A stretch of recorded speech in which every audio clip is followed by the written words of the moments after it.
안녕하세요. 티에버입니다. 2021년 7월 20일 개장 전 대피셜 시작해 보겠습니다. 어제 한국 시장은 꽤나 큰 폭의 하락이 있었습니다. 미국 시장의 금요일 하락 여파가 아시아 시장으로 조금 전이됐다라는 분석이 많았는데요.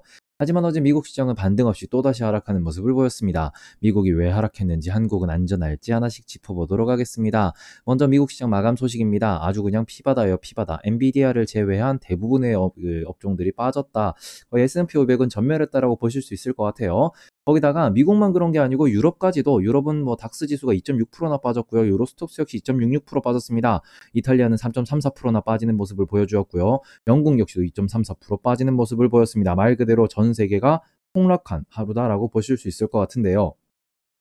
이게 어제 한국 시장의 하락 같은 경우에는 살짝 애교 수준이었다라고도 볼 수 있을 것 같고요. 아니면은 좋게 해석하면 선반영이었다라고도 볼 수 있을 것 같은데, 오늘은 과연 어떻게 될지도 한번 체크해 보도록 하겠습니다. 자, 보시면은 미국 S&P 500이 1.6% 정도 빠졌습니다. 거기다가 나스닥 같은 경우에는 1.06%, 다우존스는 무려 2% 넘게 빠지면서 아주 안 좋은 모습을 보였고, 장초 대비로는 많이 안 빠졌지만 뭐 딱히 반발 매수, 저가 매수가 들어온 것도 아니었다 정도로 보셔야 될 것 같습니다. 필라델피아 반도체 지수는 필라델피아 반도체 지수는 그 와중에도 0.07% 상승하는 모습을 보이면서 그나마 좀 다행이다라고 보실 수 있을 것 같고, 지금 코로나 확산이 좀 심각한 상황에서 나스닥 바이오 지수는 0.78% 상승하는 것으로, 이거 어떻게 보면은 지금 시장이 여전히 코로나에 대해서도 조금 배팅을 하고 있다 정도로 보실 수 있을 것 같아요. 하지만 좀 더 문제는 주식시장 1-2% 빠질 수 있어요. 하지만 좀 더 문제는 여기서 있는데, 국제유가가 일단은 7.7% 빠졌습니다. 이것도 큰일인데, 요거는 제가 최근에는 본 적이 없는 숫자인 것 같아요. 10년물 국채금리가 9.15%나 빠졌습니다.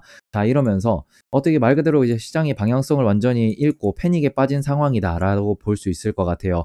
거의 완전히 채권 말고는 산 게 없고 모든 투자자가 채권을 샀다라고도 볼 수 있을 것 같은데, 여기서 비트코인 역시도 3.16% 빠지면서 지금 어제 하루 미국 시장을, 혹은 뭐 글로벌 시장을 딱 봤을 때는 미 국채를 제외하고는 모든 게 하락을 했다. 거기다가 달러 지수가 조금 오르면서 지금은 위기 상황, 혹은 약간은 작년 코로나 때, 코로나가 처음 유행했을 당시의 충격 상황이 재현됐다라고도 볼 수 있을 것 같습니다. 다만 이런 포인트는 우리가 좀 더 여러 가지를 보면서 좀 해석을 하셔야 될 것 같은데, 일단 달러 지수가 많이 오른 게 아니에요. 급등이 온 게 아니고 그냥 횡보하는 상황에서 살짝 위를 쳤다 정도로 보시면은, 뭐 그렇다고 전 세계가 예전에 그 코로나가 처음 유행할 때처럼 완전히 충격에 빠진 것은 아니다 정도로 보시면서, 지금 신흥국에 대해서 거의 매도가, 묻지마 매도가 이어지고 있다 정도로 보실 수 있을 것 같아요. 지금 원달러 환율이 1% 가까이 오르면서 1150원을 넘어갔습니다. 거의 오늘 뭐 헬게이트 될 것 같고요.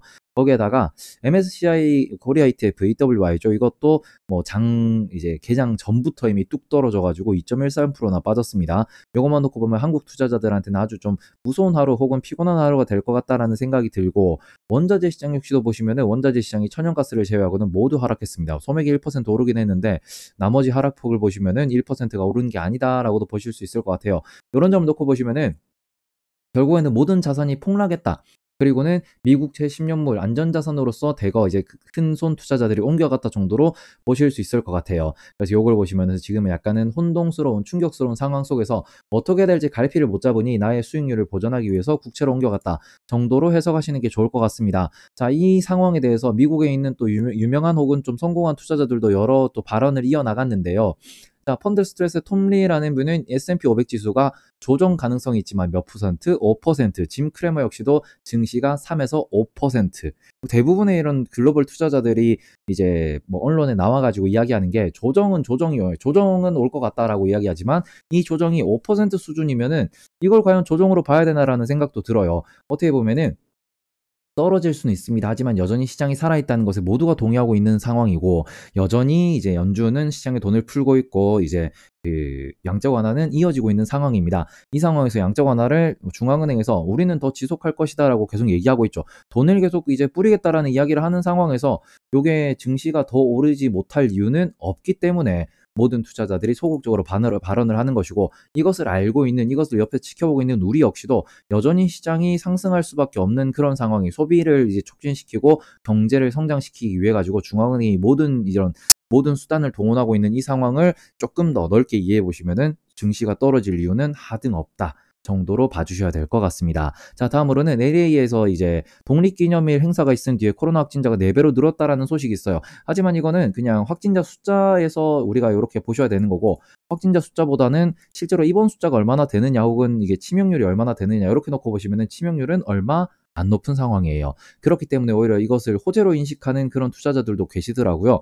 그렇기 때문에 델타 변이 확진자가 늘어난다, 아니면은 경제 성장이 피크아웃이 되는 상태다, 혹은 뭔가 인플레이션이 다가오고 있다, 스태그플레이션이 오는 거 아니냐. 이 인플레이션은 되게 높지만 그렇다고 경제 성장이 뚜렷이 보이지도 않는 스태그플레이션이라 그러면은 말 그대로 침체 중에서도 가장 안 좋은 요런 침체라고도 이야기를 많이 하시는데, 물가만 오르는 침체 상황. 자, 그런 것들이 오는 거 아니냐라고 우려는 하고 있지만, 가장 중요한 거는 이것은 결국 명분이라는 겁니다. 시장엔 여전히 돈이 많고 시장은 여전히 살아있고, 떨어지면 저가 매수하실 분들도 많고, 저도 어제 미국에서 몇몇 업종들 몇몇 ETF를 더 샀습니다. 그렇기 때문에 여전히 뭐 시장이 죽었다라고 생각하고 도망치는 분들은 많지 않기 때문에 어제 시장은 그나마 시가 대비 종가가 큰 변동은 없었다 정도로 보실 수도 있을 것 같아요.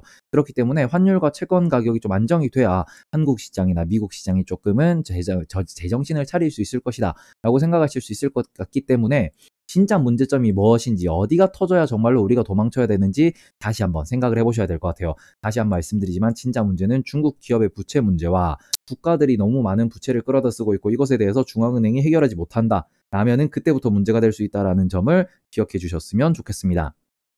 코로나가 지금 이렇게 심각한 상황입니다. 미국에서도. 하지만 옆 나라는 더한 상황이죠. 도쿄의 코로나 확산세가 어마어마하다라는 겁니다. 지금 도쿄올림픽 때문에 모든 전 세계 그 올림픽 참가자들이 도쿄에 모여 있는 상황인데, 도쿄에서도, 거기다 올림픽 선수촌에서도 코로나 확진자가 나오고 있다라는 얘기가 늘어가고 있습니다. 그렇기 때문에 이것은 어떻게 보면은 올림픽 취소라는 좀 상상도 가능할 정도의 수준이다라고도 보실 수 있을 것 같은데, 실제로 일본 내에서 가장 큰 기업 중에 하나죠. 토요타에서는 이제 이해가 안 되는 올림픽이다, 그러면서 광고를 철회하겠다라는 얘기를 했습니다. 이것은 우리가 뭐 쉽게 볼 만한 내용은 아닌 게, 그 자국 내에서 유망한 기업, 우리나라에서 행사를 하는데 삼성전자가 이걸 후원하지 않겠다라고 하면은 민심이 아예 돌아섰고 이걸 하지 말아야 되는데 한다라는 이런 이미지가, 인식이 강해질 수 있다라는 것인데, 이게 어떻게 보면은 증시에 당장 영향을 미칠 거냐, 그건 아닐 수 있어요. 하지만 조금 걱정이 되는 포인트는, 이게 증시가 아니더라도 만약에 이제 외국인 투자자들이나 ETF 투자자들이나 아니면은 좀 더 이제 자국 내 투자를 많이 하시는 이런 분들이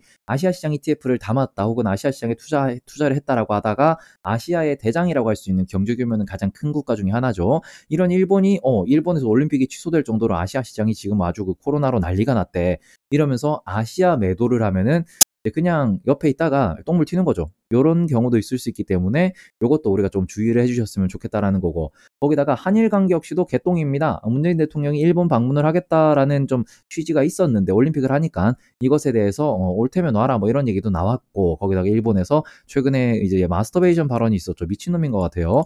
거기에다가 독도 영유권 주장이라고 하는 이런 이벤트도 있습니다.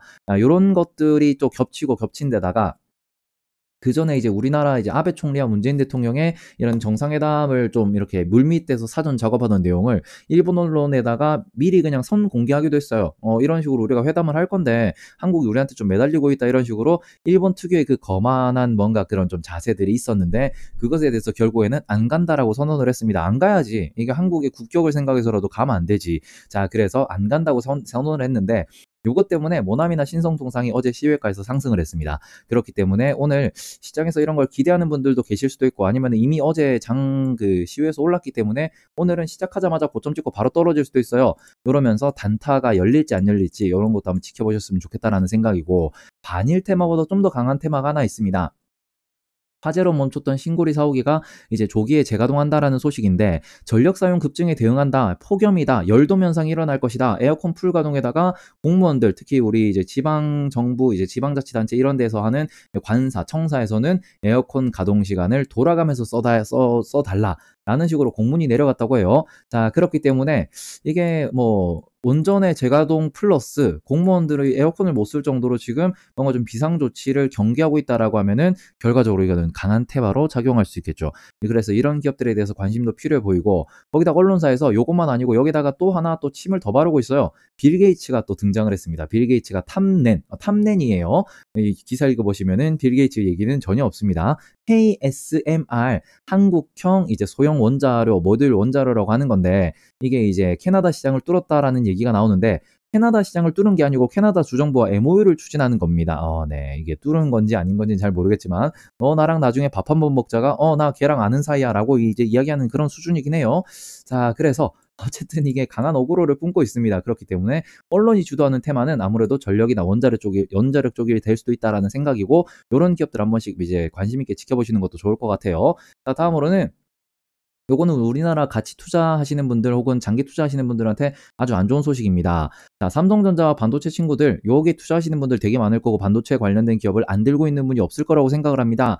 자, 이런 분들이 조금 신경 써야 될 소식이라서 가져왔습니다. 중국 반도체 옥죄기 이러면서 ASML을 때리고 있다라는 소식은 여러 번 전해드렸는데 중국에서 최첨단 반도체 생산이 어려워질 것이다라는 전망이 나오고 있어요. 요건 어떻게 보면은 중국 내부에서 10나노 이하의 그 반도체 생산 자체를 막겠다라는 건데요. 미국에서 ASML 네덜란드 쪽에다가 야 너네 중국에다 수출하면 안 될 것 같아 했더니 네덜란드에서 오케이를 한 거예요. 요런 것들이 이제 실체가 되고 있다. 그러면은 우리나라 하이닉스나 삼성전자가 실제로 중국의 반도체 공장을 들고 있다라는 거죠. 물론 10나노 언더는 없을 수 있습니다. 하지만 하이닉스는 요게 진짜 악재가 될 수 있을 것 같아요. 인텔에서 새로 이제 인수한 10조짜리 공장 자체가 이제 앞으로 향후 이제 인텔의 낸드 플래시 사업을 주도할 수 있는 공장이 될 것이었는데 요것이 불가능해진 것이죠. 그렇기 때문에 요 점에 대해서는 우리가 투자함에 있어가지고 조금은 경계를 하셔야 되지 않나라는 생각이 듭니다. 요것도 우리 좀 참고해 주셨으면 좋겠고 오랜만에 NC 소식이 나왔습니다. NC가 오딘이 지금 아주 휩쓸고 있는 온라인 그 게임 시장에서 모바일 게임 시장에서 블레이드 앤 소울 2로 다시 한번 승부수를 띄울 것이다 라는 소식인데 8월 18일에서 19일 사이에 출격할 수도 있다. 거의 한 달 뒤에 나올 수 있을 것 같다라고 공식한 겁니다. 연기가 몇 번 됐었죠. 자, 그러면서 이제 지금 이제 펄어비스가 이제 파노가 나오면서 한번 떴었고 그전에는 그 컴투스라는 게임이 이제 본인들의 게임 이제 어떤 게임이었죠? 그것 때문에 한번 떴었습니다. 자, 그러고는 이번에는 지금 이제 시장을 휩쓸고 있는 게 카카오 게임즈죠. 그러고 난 뒤에 이 다음에는 본인들 스스로가 쳐놓은 벽이죠. 리니지를 넘을 수 있을 만한 게임을 낼 수 있을지 없을지를 좀 흥미롭게 지켜보셔야 될 것 같아요. 과연 크래프톤이 IPO 되고 나면은 배틀그라운드냐 리니지냐 혹은 배틀그라운드냐 오딘이냐 이런 승부가 좀 날 것 같습니다. 그렇기 때문에 이제 그 게임 대장 자리를 검은 사막도 여기 좀 포함시켜가지고 펄어비스와 거기다가 컴투스, 크래프톤, NC소프트, 카카오게임즈까지 누가 대장이 될지 좀 지켜보시는 것도 되게 흥미로울 것 같다라는 생각입니다. 다음으로 어제자 주요 공시입니다. 어제 이제 인텍플러스라는 곳에서 이게 나왔습니다. 2차전지 전극 공정 검측 기기가 뭐 114억 원 정도 매출이 났다라는 건데 제가 찾아보니까 영업이익도 좋고 얘가 이제 2차전지 전극 공정뿐만 아니라 반도체나 디스플레이 검측 계기들도 검사 장비도 많이 납품을 하더라고요. 그런 기업인데 최근에 급등이 있긴 있었어요. 있긴 있었지만 여전히 이런저런 수주 소식이 이어질 수 있는 그 정도 기술력 정도도 한번 좀 찾아볼 만한 그런 기업이 될 것 같아가지고 관심 종목에 담아놓으면 좋지 않을까 싶어가지고 이걸 공시를 한번 가져와 봤고요.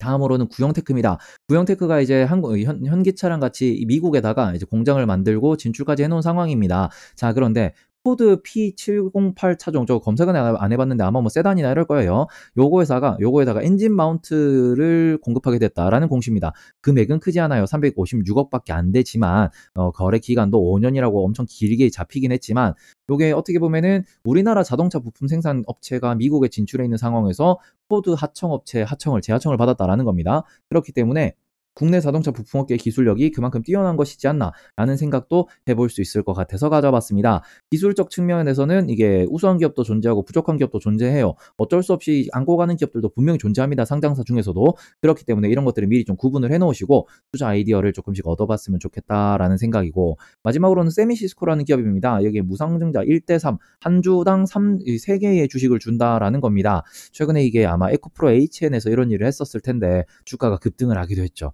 요거에 무상증자가 급등한다라는 공식이 올해 초부터 꾸준히 이어지고 있는 상황인데 매출이나 실적이 매우 부진합니다. 이게 2018년부터 2019년부터 이제 영업 적자로 돌아선 상황이고 매출액도 꾸준히 줄어들고 있어요. 그러면은 무언가 의도가 있겠죠. 이런 의도가 분명히 이제 우리가 누구나 확인할 수 있는 의도기 때문에 이것도 한번 생각을 하시면서 투자에 좀 주의를 해주셨으면 좋겠다라는 생각입니다. 자, 지금 뭐 스태그플레이션, 인플레이션 이런 얘기 많이 나옵니다. 자, 이런 상황에서 이것은 미국만의 문제가 아니고 한국에도 문제가 될 수 있다. 그렇기 때문에 한국은행이 기준금리를 꾸준히 지금 강조하고 있는 상황이 이어지고 있습니다. 여기에서 경기 회복세를 저해하지 않는 수준에서 한국이 그 이제 기준금리를 또 올릴 것이다. 거의 뭐 7월 내내 이 소리가 나오고 있습니다. 8월에 올릴 수 있다, 10월에 올릴 수 있다, 뭐 이런 얘기를 하고 있는 상황인데, 요걸 보셨을 때는 미국의 테이퍼링 및 금리 인상에 대한 선제적 대응이 분명히 필요한 건 사실입니다. 하지만 국내에서는 가계부채가 아주 큰 문제이기 때문에 기준금리를 언제 어떻게 올리느냐가 아주 중요한 결정 포인트가 될 수 있는데, 요게 이제 코로나 델타 변이 확산 속도에 따라 가지고 조금 연기도 될 수 있고 아니면 8월에 당장 올릴 수도 있다. 이런 부분들이 시장에서 어떻게 해석을 할지도 좀 찾아보셔야 될 것 같아 가지고, 생각을 해보셔야 될 것 같아 가지고 가져왔고요. 요거는 한국은행이 앞으로 어떤 결정을 하는지 반드시 지켜보면서 투자하셔야 됩니다. 금리가 가장 중요한 변수다라는 점 다시 한번 기억해 주셨으면 좋겠고요. 다음으로는 코스피입니다. 코스피 자리가 지금 21선과 60일선 사이에 주차되어 있는 상황이에요. 자, 이러면서 아무래도 오늘은 개파락에서 시작할 가능성이 높습니다. 그러면은 60일선 근처에서 거래가 될 수 있겠죠. 그렇기 때문에 오늘 60일선을 지지하는지 지지 못하는지를 지켜보셔야 될 것 같다. 그게 오늘의 포인트이지 않나라는 생각이고, 코스닥 같은 경우에는 최근에 기관 외국인이 상당히 좀 매수를 많이 하고 있고 수급이 좋은 상황이에요. 자, 그런 상황에서 지금 5일선 위에 버티고 있습니다. 코스닥 같은 경우에는 거의 하락이 없는 그런 수준이었는데, 그럼에도 불구하고 코스닥을 끌어올렸던 기업들이 뭐 몇몇 게임 업체들, 카카오 게임즈나 펄어비스, 거기다 2차전지, 뭐 에코프로비엠 이런 종목들이 이 시장을 리드를 했죠. 그렇기 때문에 지수가 어떻게 보면은 주도주가 무너지기 시작하면은 지수는 더 빨리 떨어질 수 있어요. 최근에 또 주도주가 급등을 했기 때문에 그런 애들이 빠지면은 답도 안 나올 수 있다라고 생각을 하고 있습니다. 그렇기 때문에 21선이면은 한 1030포인트 정도까지도 떨어질 수 있다라는 점 참고하면서 투자를 해주셔야 된다. 그런 걸 항상 기억하면서 오늘 코스닥이 오늘 무너진다 그러면 오늘 좀 크게 빠질 수 있다 정도는 확인하면서 투자를 해주셔야 되지 않나라는 생각입니다. 최근 시장 분위기를 보시면은 오를만 하면 떨어지고 떨어질만 하면 오르는 상황입니다. 그렇기 때문에 시장이 조금 갈피를 잡지 못하고 있다, 이런 상황인 것이고, 실적 발표 시즌에서 이렇게 되는 것은 아무래도 여러 가지 악재에다가 뭐 지금 예상되고 있는 뭔가 한국의 금리 인상도 있을 수 있고, 미국에서 테이퍼링 이야기도 또 나올 것이고, 거기다가 다음 주에 FOMC도 기다리고 있고, 실적 피크라는 소식도 있고, 이렇다 보니까 요것에 대해서 많은 사람들이 혼란스러워하면서 일단은 뭐 한쪽 분위기로 쏠리면은 와 하고 팔았다가 아니야 그래도 갈 거야라고 하면 또 와 하고 사는 이런 분위기가 이어지고 있습니다. 그래서 요럴 때는 정말 현명한 투자 방법은 저는 세 가지라고 생각을 합니다. 첫 번째는 저렴한 종목을 사가지고 장기간점으로 떨어지든가 말든가 존버하는 겁니다. 어차피 연말, 어차피 내년, 어차피 내후년에는 이건 올라갈 거야라고 하면서 몇몇 업종들, 섹터들 있죠. 그런 종목을 떨어질 때마다 더 사겠다 마인드로 접근하시면은 좀 스트레스가 덜할 수 있다라는 생각이고, 그 다음으로는 기대 수익률을 최소화하면서 빠르게 스윙을 치는 겁니다. 스윙을 평소 때 뭐 5%, 7%, 10%를 봤다 그러면은 지금은 3%, 4%, 5%만 보면서 평소 때 절반만 먹어도 난 나오겠다 정도로 접근하시는 것도 괜찮지 않나라는 생각이고, 그 다음에는 차라리 현금을 좀 많이 들고 있는 상황에서 마음 편히 뭐 손절하지 않을 기업들은 냅두고 그냥 얘는 그냥 단기로 본 거 하는 거는 싹 다 뭐 손절익절 정리 다 해버리고 현금 들고 잠깐 쉬고 오는 것도 좋은 투자 방법이라고 생각을 해요.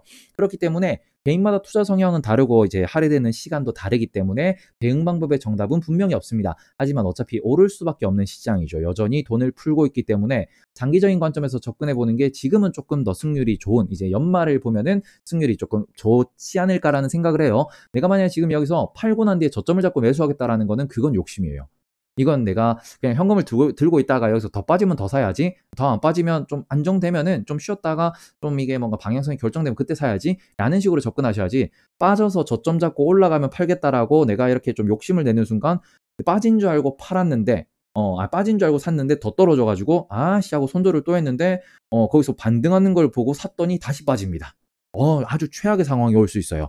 그렇기 때문에 저는 여기에서는 대응할 때는 정확하게 명확하게 나의 대응 전략을 세우고 난 뒤에 접근하셔야 된다라고 다시 한번 말씀을 드리도록 하겠습니다. 자, 그러면 오늘 저녁에도 웃을 수 있겠죠? 네, 웃으며 저녁을 웃으며 뵙도록 하겠습니다.